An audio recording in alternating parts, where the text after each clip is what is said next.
청취자 여러분, 구독과 좋아요 한 번씩 부탁드립니다. 밤부엉이의 무서운 이야기 지금 시작합니다. 내가 내 몸에 갇혀버린 듯했다. 단지 내 의식만 깨어있는 것 같은 이상한 경험이었다. 칠흑같이 어두운 곳에서 겨우 의식만 붙잡고 한참을 두려움에 떨었다. 그런데 갑자기 전원이 탁 켜지듯 정신이 들더니 나는 방에 누워 있었다. 혼이 쏙 빠진 것처럼 정신이 하나도 없고 팔다리가 부자연스러운 게 썩 유쾌한 상황은 아니었다. 선월과 아줌마는 내 눈을 빤히 보더니 한시름 놨다는 듯이 한숨을 내쉬었다. 후에 두 분이 하는 얘기를 듣고 난 경악했다. 내가 암흑 속에 갇혀 있었을 땐 그것이 내 몸에 빙의되어 있었다고 했다. 내가 어지러움을 호소하며 고꾸라진 후 나를 부축하려고 아줌마가 오자 엎어진 상태에서 눈만 굴려 아줌마를 쏘아보더란다. 그릇그릇 가래 끓는 듯한 소리를 내며 계속 악다구니만 쓰는데 누가 봐도 그 존재는 내가 아니라는 걸 알 수 있었다고 했다. 아무도 내 몸을 누르거나 하지 않았는데도 뭔가에 눌려있는 듯 버둥대는 게 그것이 부적에 속박당하고 있는 것처럼 보였다. 선월이 다가가서 무슨 원한으로 어린애 몸에부터 폐악질하는 것이냐. 더 이상 발악하면 천도는커녕 구천을 떠도는 짓도 못하게 멸해버릴 것이다. 라며 엄포를 놓자 그것이 입꼬리를 올리더니 마음대로 해봐라. 나 혼자 좋게 가지는 않을 것이다. 어디 한번 누가 이기나 해보자. 라고 하며 깔깔 웃더란다. 그리고는 이내 몸이 늘어졌고 그제서야 내 의식이 돌아온 거라고 했다. 그 말을 들으니 온몸이 덜덜 떨렸다. 그것이 내 몸에 상주하고 있다는 것도 소름 끼치는 일인데 그것이 나에게 빙의할 때 겪은 그 암흑 상태가 너무 충격적이라 두 번 다시 겪고 싶지 않았다. 아무튼 내 생활이 지극히 정상도 아니었지만 더 심한 상황에 놓이지 않도록 노력해야 됐으니 다급한 마음으로 아줌마에게 살려달라고 부탁했다. 그렇게 필사적으로 두 분에게 도움을 청한 건 처음이었다. 난 그 정도로 간절했다. 그동안은 괴롭힘 당할 때마다 죽고만 싶었는데 내가 죽은 후에 영혼도 없는 존재가 될 바에는 살아서 하는 데까지 해보자 다짐했었다. 그리고 선월이나 아줌마의 삶에 비하면 나는 너무나 행복한 처지였으니까. 선월은 그런 날 보고 멋지게 웃어주었다. 난 그들로 인해 많이 변해가고 강해져가고 있었으니까. 그건 나뿐만 아니라 그 둘도 그렇게 생각했던 것 같다. 아줌마는 하루빨리 의식 준비를 하는 게 낫다며 선월에게 이것저것을 말해주었는데 한참을 듣던 선월이 자기는 나와 따로 할 일이 있으니 구파는 장군 할머니랑 같이 준비하시라고 했다. 아줌마가 이유를 묻자 나와 같이 서울에 좀 가야겠다고 했다. 이왕이면 연관된 사람들을 만나보는 게 낫지 않겠냐고 하니 아줌마도 공감하는 듯 고개를 끄덕였다. 선월은 아마도 그곳에 가면 뭔가 자세한 실마리를 찾을 수 있을 거야. 하는 데까지 해보자. 라고 말하며 선월이 싱긋 웃었다. 나는 그 웃음에 안도가 됐다. 나와 아줌마 그리고 선월 이 셋이라면 무엇도 겁나지 않았다. 그렇게 우리는 서울로 올라가 제일 먼저 엄마의 지인을 만나러 갔다. 엄마의 지인은 아직도 같은 회사에 다니고 있어서 생각보다 쉽게 만날 수 있었다. 그 사람에게 그동안의 일과 내가 처한 상황을 얘기하는데 처음엔 엄마 이야기에 눈물을 흘리더니 그 이후에 내 상황은 비웃었다. 그 사람도 독실한 교회 신자여서 그랬을 것이다. 물론 쉽게 믿어주지 않을 것 같아서 각오는 하고 있었지만 기분 나쁘고 화가 나는 건 어쩔 수 없었다. 그리고 내 옆에 있는 선월에게 나이도 어린 나를 꼬여내서 별 이상한 짓거리를 벌인다고 뭐라고 하며 정 힘들면 자기가 목사님께 알아보겠다는 둥 비아냥거리는 소리를 자꾸 해서 참지 못하고 쏘아붙였다. 내가 처한 상황 돼보지도 않고 그렇게 얘기하는 거 아니에요. 그리고 나한테 붙어있는 그것? 분명히 아줌마 동생일 거예요. 꺼내줄 테니 얘기 좀 해보시겠어요? 당신 동생 이름 박순자. 아들 하나 남편. 그렇게 새 식과 아니었어요? 라며 소리를 지르니 어안이 벙벙한 얼굴로 한참을 쳐다보았다. 아무래도 엄마 때문에 제정신이 아닌 것 같다고 너털웃음을 지으며 나보고 정신병원에 가보는 게 낫겠다고 했다. 그리고 선월에게 어린애 꼬셔서 일을 이렇게 만든 책임 꼭 지게 하겠다며 엄포를 놓고는 아빠한테 연락하겠다는 식으로 나오길래 일이 꼬일 것 같아 당황했다. 순간 뇌리를 스친 건 두 사람의 이름이었다. 그 사람의 성씨랑 그것의 성씨랑 다른 게 아닌가? 아주 간단하게 알아챌 수 있는 것이었는데도 흥분해서 알아채지 못했다. 당연히 장롱을 그 사람이 동생 거라 얘기해서 그런지 어이없게도 간과하고 넘어간 것이다. 내가 어버버거리며 어찌할지 모르니까 선월이 대신 입을 뗐다. 믿든 안 믿든 이 아이가 위험에 처한 건 사실이고 우리는 그걸 막으려고 노력하는 것뿐이니 도움이 될 게 아니면 그걸 막지만은 말아주십시오. 라고 말을 했지만 그 사람은 들은 척도 안 하며 아버지를 찾니? 경찰에 신고를 하니 하며 말이 안 통하길래 난 어쩔 수 없이 아빠의 끔찍한 체벌과 상식 밖의 행동, 자식은 짐덩어리로 생각하는 비참한 모습을 이야기할 수밖에 없었다. 한참 얘기를 들은 그 사람도 말이 없었고 선월은 숨소리조차 내질 않았다. 어차피 이젠 나 혼자의 몸이고 이제 와서 부모를 원망할 마음도 없으니 나에게 벌어진 일은 내 스스로 처리하겠다고 했다. 아빠도 친가도 내겐 전혀 도움이 되질 않으니까 그냥 없었던 일로 해달라고 했다. 오늘의 물에는 용서해 달라 사과하고 그 자리를 일어났다. 그 사람은 어디로 갈 거냐 묻길래 대구의 아줌마 댁으로 간다고 하곤 선월의 전화번호를 적어주며 때로는 무관심이 도움이 될 수 있는 거라며 내가 당신을 원망할 일은 안 하시길 바란다고 꾸벅 인사하고 나왔다. 그 사람은 어린애가 너무 당돌해서인지 기도 안 찬다는 표정으로 내 모습을 지켜볼 뿐이었다. 우리는 그곳을 떠나 그전 내가 살던 반지 하방으로 갔다. 이미 다른 사람이 들어와 살고 있었고 이사 온 시점에는 이미 살림살이 하나 없는 빈방이었다고 했다. 그래서 장롱의 행방은 찾을 수 없었고 우리는 아무런 수확도 없이 돌아와야 했다. 그 얘기를 들은 아줌마는 강경책으로 가자며 준비되는 대로 그것을 내쫓을 의식을 하자고 했다. 어차피 나에게 붙어있는 것이니 굿 장소는 상관없다 했다. 한 가닥 잡고 있던 실마리마저 없어져서 괜히 의욕이 떨어지고 침울했다. 난 아무 도움이 못 됐기 때문에 뭘 돕고 할 처지가 아니라서 자세히 알 수는 없지만 굿 준비가 쉬운 일은 아니었던 것 같았다. 시골에 계신 장군 할머니의 스케줄을 맞춰야 했고 이것저것 준비할 게 많아 보였다. 바쁜 와중에도 나는 자주 헛소리를 하고 기절하고 몇 번씩이나 그 끔찍한 경험을 했어야 했다. 그러던 어느 날 선월이 손님이 올 거라고 했다. 아마도 그 장롱에 관한 일인 듯 했는데 그걸 미끼로 아빠가 올 가능성도 있었다. 선월은 현명했기 때문에 약속 장소를 연고 없는 곳으로 잡았으니 아줌마에게 해가 될 일은 없을 거라며 날 안심시켰다. 우리 아버지란 작자는 분명히 나를 빌미로 아줌마나 선월에게 돈을 뜯어낼 것이 뻔한 인간이었다. 나는 그딴 일로 아줌마와 선월에게 은혜를 갚지는 못할 망정 피해는 주기 싫었다. 며칠 후에 그 사람을 만나러 선월과 나갔다. 약속한 커피숍에서 기다리고 있던 남자에게 인사를 했는데 순간 입에서 헉소리가 났다. 분명 그날 꿈에 나왔던 박순자의 남편이었다.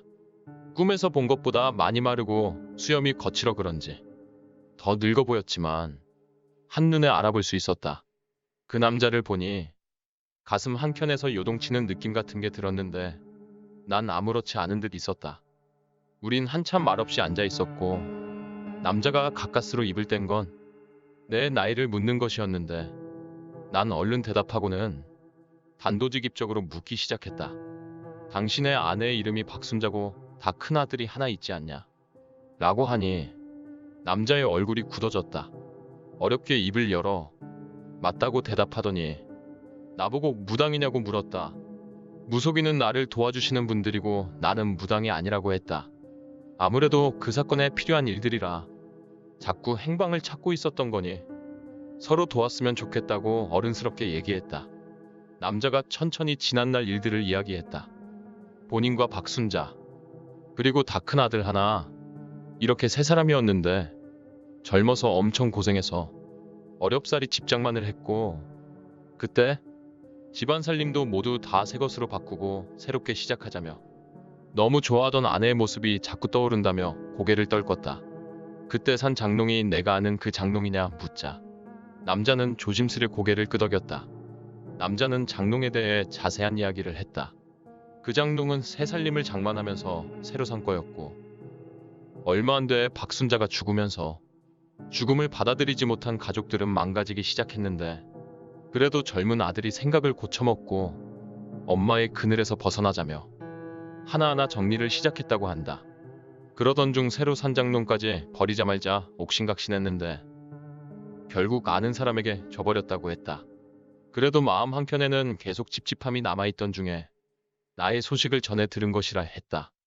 아내가 편하게 저승으로 간 것도 아니고 무슨 원한으로 구천을 떠도는지 알고 싶고 해서 이렇게 연락했다며 도울 수 있는 일은 다 돕겠다고 했다. 대신 아내를 꼭 만날 수 있게 해달라며 부탁했다. 나는 그의 이야기가 끝나고 내 상황을 설명했다. 그동안 있었던 일과 그것과의 첫 만남, 그리고 며칠 전의 일까지 한참을 설명하자 남자는 안절부절했다. 아내를 잃고 초라해진 중년 아저씨의 모습은 왠지 작아 보였는데 내 얘기를 듣고 나서 그 어깨가 더욱 움츠러든 것 같았다. 열쇠고리 얘기가 나온 순간 남자는 깜짝 놀랐다. 유골함에 넣으려고 그렇게 찾아도 없던 게 내 손에 있었다는 게 신기했고, 그것 때문에 내가 괴롭힘을 당하고 있다는 사실에 또 한 번 놀랐다.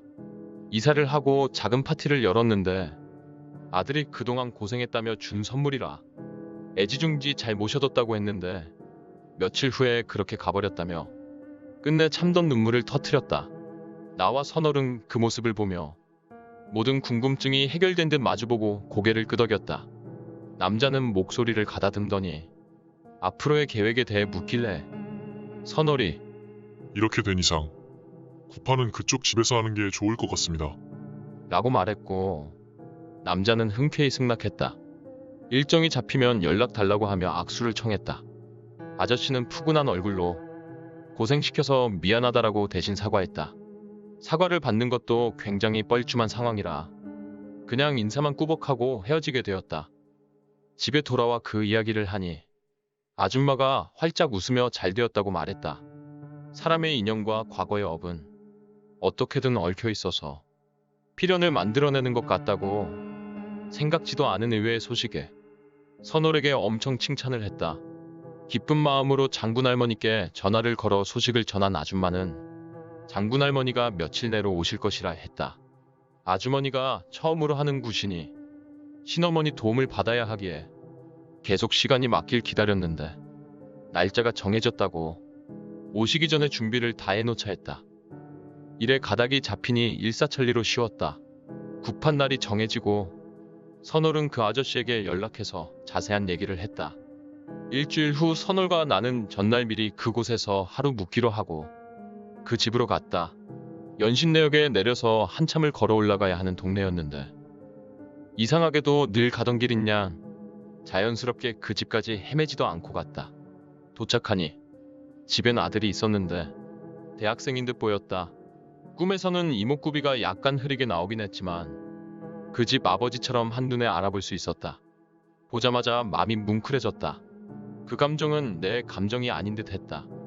뭐랄까, 얼굴을 빤히 보는 순간 애잔함과 불쌍한 감정들이 뒤죽박죽 되면서 순간 눈물이 주르륵 흘렀다. 나도 그 오빠도 많이 당황했다. 그렇게 말없이 서 있었는데 선월은 그런 우릴 안중에도 없이 이 방 저 방을 다니면서 뭔가 부지런히 하고 있었다. 집이 지은 지 얼마 안 된 빌라라서 깨끗하니 좋았는데 확실히 남자들만 살아서 그런지 공기가 퀴퀴했다. 근데 그 퀴퀴함은 단순히 공기가 안 좋은 것 말고도 이상한 분위기가 있었다. 선월은 특유의 매서운 눈초리로 이곳저곳을 응시했는데 그때마다 어깨와 목이 들썩거리며 이상한 행동을 했다. 그런 모습이 기분 나빴는지 그 집 아들이 내 어깨를 툭 치며 선월이 뭐하는 사람이냐고 묻길래 무속인이라고 했더니 인상을 살짝 찌푸리며 그럼 저 행동은 뭐냐고 또 물었다.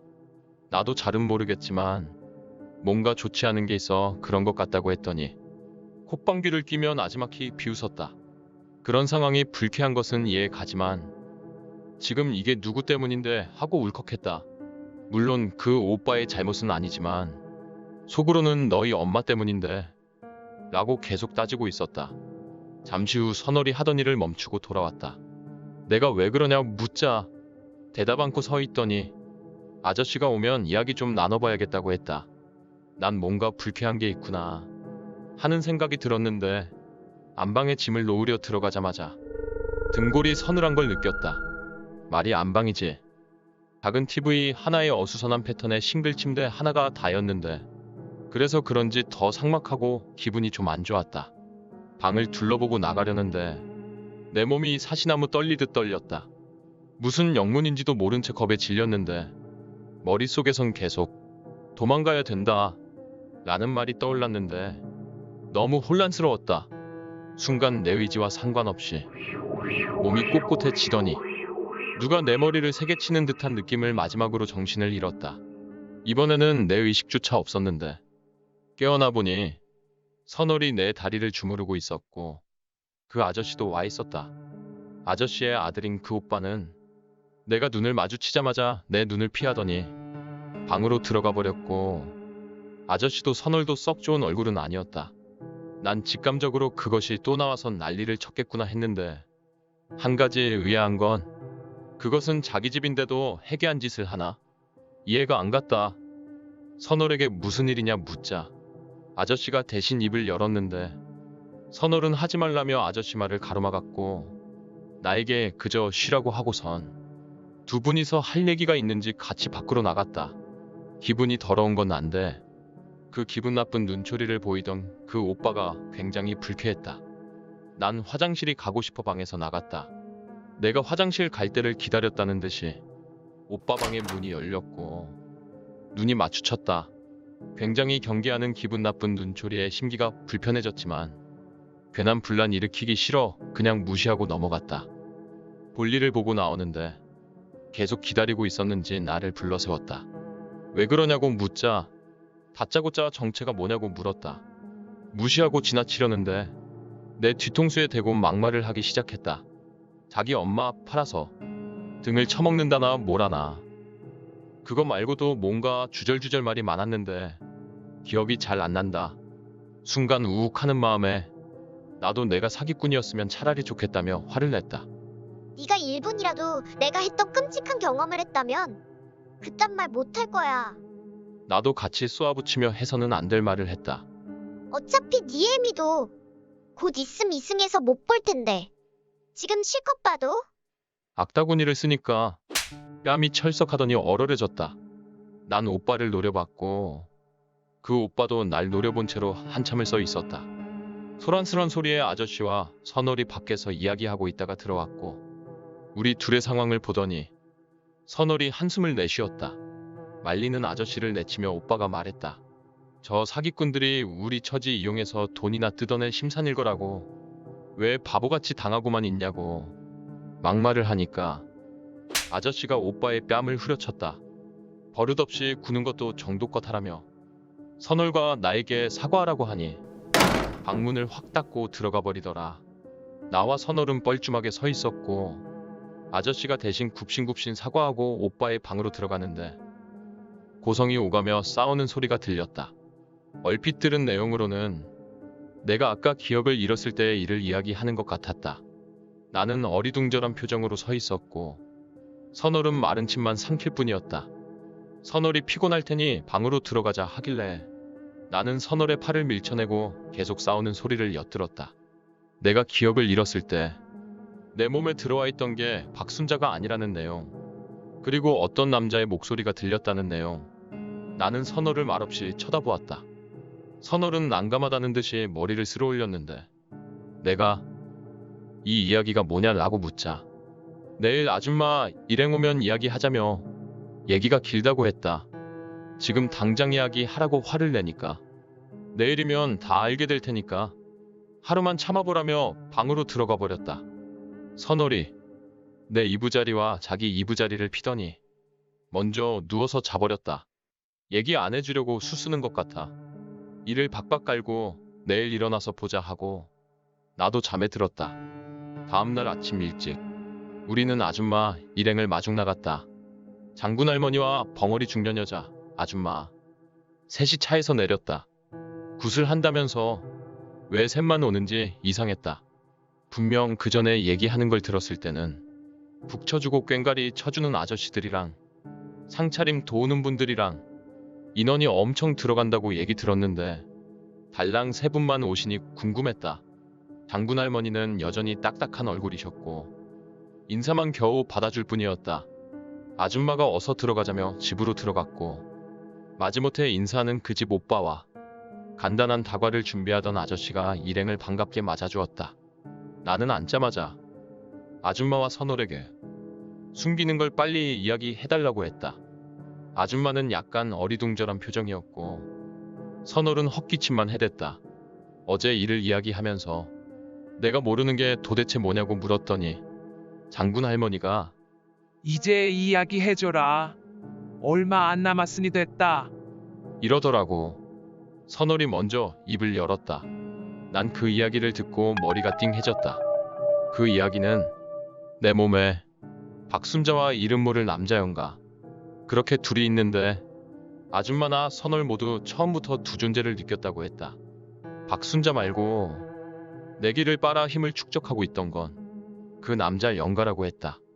마치 박순자를 조정하면서 나쁜 건 박순자한테 다 시키고 자기 혼자 실속은 다 차리듯 아줌마와 선월이 오면 멀리 피해 있다가 뭔가 불리해지면 박순자를 방패 삼아 나오고 그랬다며.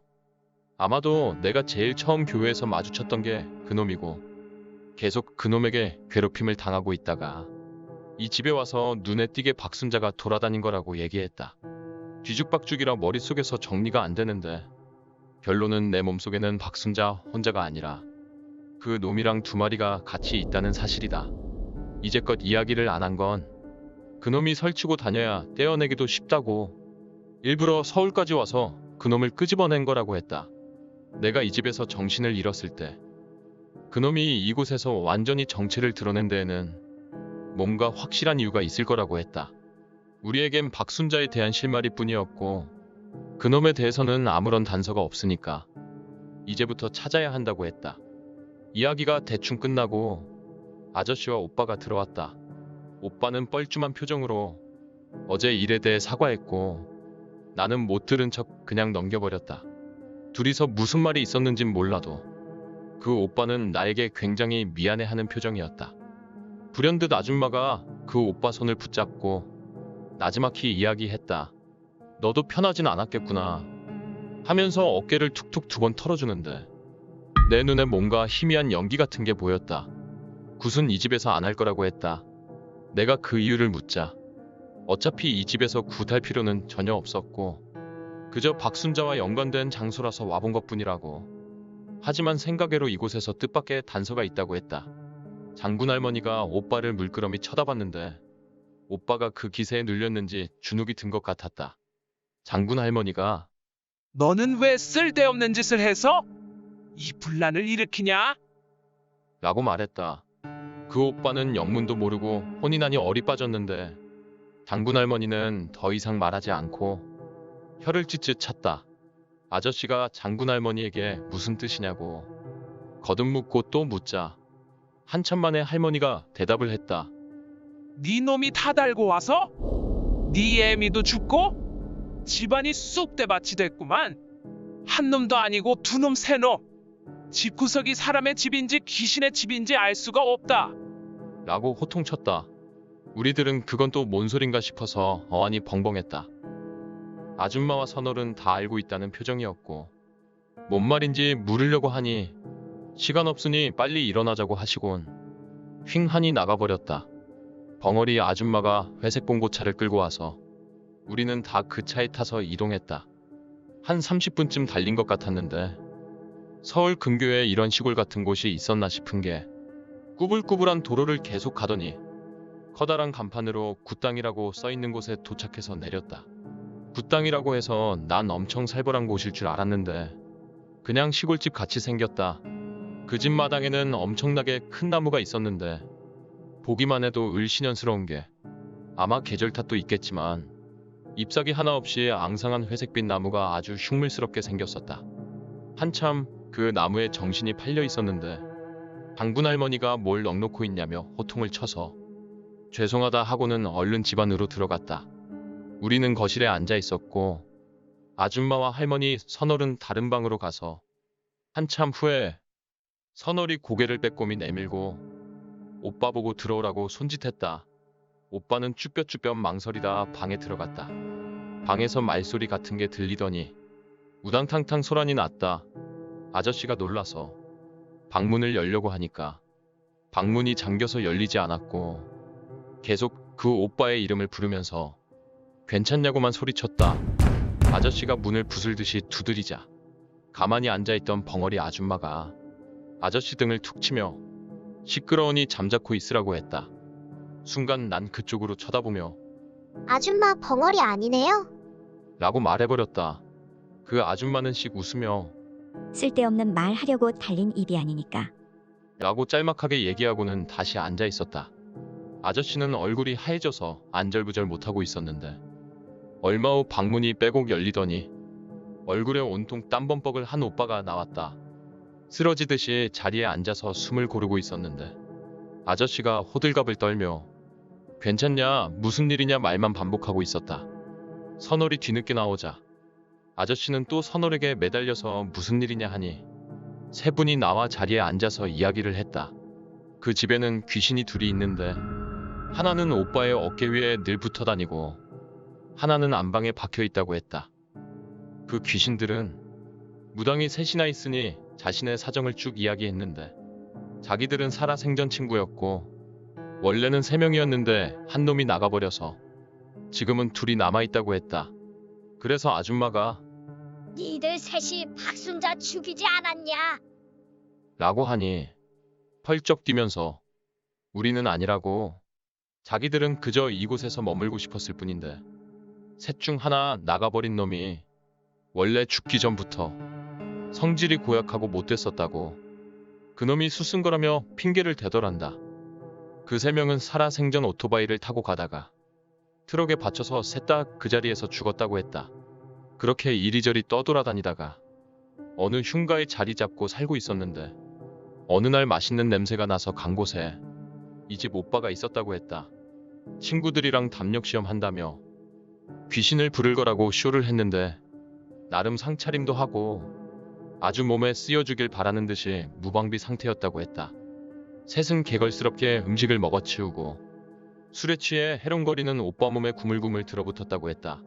그 말을 하던 중 오빠가 멈칫하더니 담력시험 한 다음에 일정이 더 남았었는데 몸이 너무 무겁고 아파서 자기 혼자 먼저 집에 왔었다는 이야기를 했다. 아저씨는 그런 얘기를 처음 들었는지 깜짝 놀란 눈치였고 오빠는 많이 놀랐는지 몸을 가끔 떨 뿐이었다. 우린 아무 말 없이 한참을 앉아 있었는데 장군 할머니가 내일 밤에 시작해야겠다. 한마디 하시니 모두가 끄덕였다. 내가 굿이요? 하니 선월이 고개를 까딱했다. 아저씨네 붙어있는 귀신들은 새가 약해서 크게 걱정 안 해도 떨어져 나갈 거라며 천도굿으로 원한 없이 보내주겠다고 했다. 그동안 먹고 싶은 거 세상 구경 다 했으니 크게 미련 갖지 않아도 되지 않겠냐며 오빠를 보고 씩 웃으니 오빠는 왠지 고개를 푹 숙였다. 아마도 오빠에게 붙어있는 놈 중 하나에게 하는 말이었을 거라고 생각했다. 할 일이 많았는지 그날 밤부터 준비가 시작되었는데 나랑 아저씨가 조금 별 도움이 안 돼서 각자 방에 들어가 쉬기로 했다. 내일 있을 의식 때문에 체력도 피축해둘 겸 미안해하지 말고 쉬라길래 들어오긴 했지만 영 신경 쓰이고 잠이 들지 않았다. 밖은 뭔가를 옮기는 소리와 녹그릇 부딪히는 소리 등 부산하기 짝이 없었는데 그 소리가 점점 멀어지더니 선잠이 들었다. 불쾌한 느낌은 아닌 거 보니 가위는 아닌 것 같은데 잠을 자고 있는 것 같은데도 눈과 귀가 열려 있는 상태였다. 보통 그런 경우엔 몸이 안 움직여지는데 희한하게도 손과 발은 꿈틀댈 수가 있었다. 그런데 창문에서 서늘한 바람이 휙 들어오더니 얇은 커튼이 펄럭였다. 자연히 그쪽으로 시선이 따라가게 됐는데 얇은 커튼 사이로 희미한 형상이 보였다. 순간 느낌이 좋지 않아서 몸을 일으켜 세우려 했는데 손만 겨우 움직일 수 있을 뿐 몸은 못에 박힌 것처럼 꿈쩍도 못했다. 입에서 으으으. 하는 신음이 흘러나왔는데 다시 시선을 돌리니 커튼 쪽엔 아무것도 없었다. 헛것을 봤구나 하고 얼굴을 돌리는 순간 긴 치맛단이 손끝에서 보였다. 무의식적으로 눈을 감았다 떴는데 그 자리 그대로 치맛단이 있었다. 치맛단은 공중에서 약 10cm 정도 떠 있었는데 그 정도 틈이면 발이 보여야 하는데 보이지 않았다. 아니, 발이 없었다. 사람 심리가 참으로 고약한 게 무서움을 느끼면 자기도 모르게 눈을 감아 상황을 피하려 하지만 아무 일도 일어나지 않으면 굳이 안 봐도 되는 걸 보려고 한다. 공포영화에서도 꼭 안 봤으면 될 것을 꼭 궁금해서 봤다가 명을 단축시키는 걸 보면서 멍청하다고 했는데 나도 역시 그 멍청이 중 하나였다. 치맛단을 따라 시선이 쭉 올라갔는데 날 내려다보는 여자의 얼굴이 시야에 들어왔다. 얼굴이 고통으로 일그러져 있었지만 외상으로 더럽혀진 얼굴은 아니었다. 늘 내 앞에 나타나던 존재는 심연의 구덩이 같은 뻥 뚫린 두 눈이 너덜거리고 지독한 냄새를 동반하는 흉측한 모습이었는데 이번엔 뭔가 다른 듯 했다. 그런 생각을 하고 있는데 그 얼굴이 곧 부서질 것 같은 입을 떼며 얘기했다. 하지마. 다 죽을 거야. 하지마. 다짜고짜 뭘 하지 말란 건지 생각하는데 얼굴이 낯이 익었다. 목소리도 어디서 들은 것 같았는데 순간 그게 박순자라는 생각이 들었다. 그래서 심호흡을 크게 쉬고 입술의 감각을 모아 한 글자 한 글자 또박또박 이야기했다. 마치 재활이라도 하는 듯 힘들었지만 박순자가 맞냐고 물으니 그것은 날 내려다본 상태로 고개를 끄덕였다. 묻고 싶은 게 많아서 어디서부터 이야기를 해야 하나 머릿속이 정리가 되질 않았는데 박순자가 다시 얘기했다. 멈춰. 도망가. 나오면 다 죽을 거야. 그게 무슨 소리냐고 묻자 천천히 손가락을 들어 오빠와 아저씨가 묵는 방 쪽으로 손가락이 향했다. 순간 굉장히 슬픈 얼굴로 변했는데 내가 다시 물었다. 나와 오빠가 다친다고. 라고 묻자 짧게 죽어. 라고 얘기했다. 어째서 우리가 죽냐고 하니 그 놈을 건드리면 다 죽을 수밖에 없다. 라는 말만 하고 미끄러지듯 방문 앞에 섰다. 마치 뭔가에 갇힌 것처럼 더 나아가질 못했는데 굉장히 슬픈 뒷모습이었다. 날 괴롭혔던 그 미움은 어디로 가고 내가 그리워했던 엄마의 모습이 겹쳐 보이면서 동정심이 샘솟았는데 순간 몸이 탁 풀리는 느낌이 들더니 온몸이 속박으로부터 자유로워졌다. 몸을 일으켰는데 몸이 굉장히 가벼운 느낌이라 날아갈 것만 같았는데 이리저리 몸을 돌려본 순간 나는 그대로 자리에 누워 있었다. 당황한 나는 그게 유체이탈이라는 걸 알았지만 다시 들어갈 방법을 몰라서 어쩔 줄 모르고 있는데 순간 내 몸으로 박순자가 들어갔다. 뒤통수를 세게 맞은 느낌으로 당했다 하고 느끼는 순간 누워있던 내 몸이 일어났다. 내 몸을 돌려달라 소리쳤지만 전혀 개의치 않은 듯 무표정으로 일어나 자연스레 방문을 나갔다. 난 쫓아가고 싶었지만 박순자처럼 뭔가가 막고 있는 것처럼 몸이 움직여지지 않았다. 내 몸을 뺏겼다는 게 충격이었지만 내가 이 방에 갇혀 있다는 사실도 미칠 것 같았다. 머릿속엔 난 이제 어찌 되는 건가? 선월은 날 알아보겠지? 하며 별 생각을 다 하고 있는데 아저씨네 방문이 삐걱 열렸다. 이상하게도 마당 쪽에 굿을 준비하고 있는 사람들이 있어서 불빛이 있을 텐데 매우 컴컴했고 어스름한 달빛만 들어올 뿐이었다. 심지어 아무 소리도 들리지 않았다. 그 부산스런 소리는커녕 벌레 소리도 들리지 않았다. 아저씨 방에 들어간 내 몸. 그러니까 박순자는 한참을 누워있는 오빠와 아저씨를 물끄러미 바라봤다. 그리고 천천히 몸을 바닥으로 내리더니 오빠의 머리를 쓰다듬는 게 보였다. 이번 이야기 재밌게 들으셨나요? 구독과 좋아요 눌러주시면 앞으로도 더 흥미로운 이야기를 준비하겠습니다.